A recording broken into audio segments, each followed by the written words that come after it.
నమస్తే సార్. నమస్తే మేడం. మీ పేరు? అన్సార్. పార్లమెంట్ ఎలక్షన్స్ వస్తున్నాయి కదా, మీరు ఎవరికి ఓటేద్దాం అనుకుంటున్నారు? మేమైతే ఖచ్చితంగా బీఆర్ఎస్ పార్టీకి ఓటేస్తాం, కారు గుర్తుకు బాజిరెడ్డి గోవర్ధన్ గారికి. ఎందుకు బీఆర్ఎస్?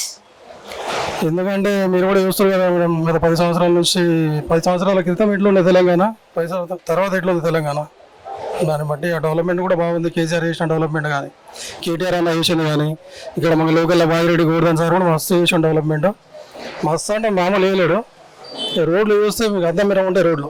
జస్ట్ మీరు ఇక్కడ నుంచి చిమల్పల్లి దగ్గర మేడం, పెద్ద పెద్ద గుట్టలు ఉన్నాయి, గుట్టలు లెవెల్ అయిపోయినాయి రోడ్లన్నీ.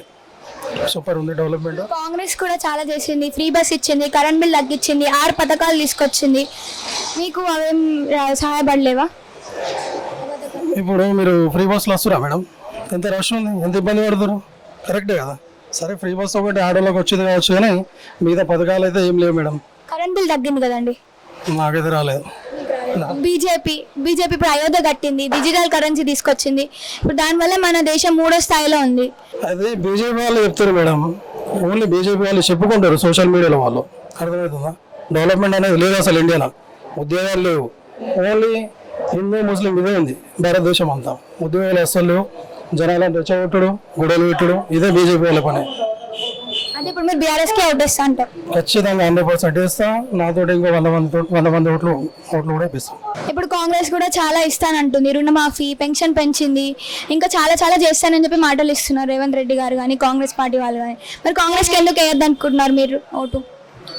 రేవంత్ రెడ్డి దొంగ హామీలు, దొంగ మాటలు నమ్మే ప్రజలు, తెలంగాణ ప్రజలు మోసపోయారు మేడం. ఇప్పుడు ప్రజలకు అర్థమవుతుంది, అయ్యో ఇట్లా అయిపోయారా భయ్, ఎంత మంచి కేసీఆర్ ఉండే, కేసీఆర్ని కాదని రేవంత్ రెడ్డి ఇవన్నీ దొంగ హామీలు ఇచ్చిండు. రేవంత్ రెడ్డి మాటలు నమ్మి కాంగ్రెస్ ఓటేస్తే ప్రజలు ఇప్పుడు అదేమంటారు, అనుభవిస్తారు బాధ ప్రజలు అయితే.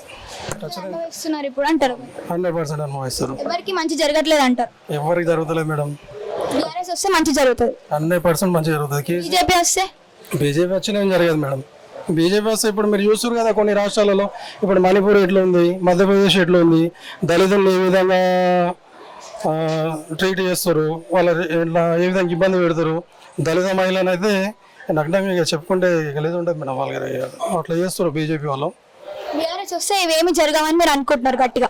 ఈ 10 ఏళ్ళల్లో మీరు చూసిరా, ఇప్పుడు ఈ 10 ఏళ్ళు మనకు బీఆర్ఎస్ పార్టీ అధికారంలో ఉండే 10 ఏళ్ళలో తెలంగాణ రాష్ట్రంలో ఒక్కటన్నా ఇటువంటి కాంట్రవర్సీ ఏమైనా జరిగిందా? జరగలేదు కదా. ఇవన్నీ బీజేపీ పాలిత రాష్ట్రాలలోనే ఇవన్నీ కాంట్రవర్సీలు జరుగుతున్నాయి. దళితుల మీద కానీ, ఇంకా మైనార్టీస్ మీద కానీ, వాళ్ళ మీద ఇవన్నీ ఖచ్చితంగా జరుగుతున్నాయి. 100% మీరు బీఆర్ఎస్కి ఓటు వేస్తారు? 100% వేస్తాం మేడం. Thank you sir.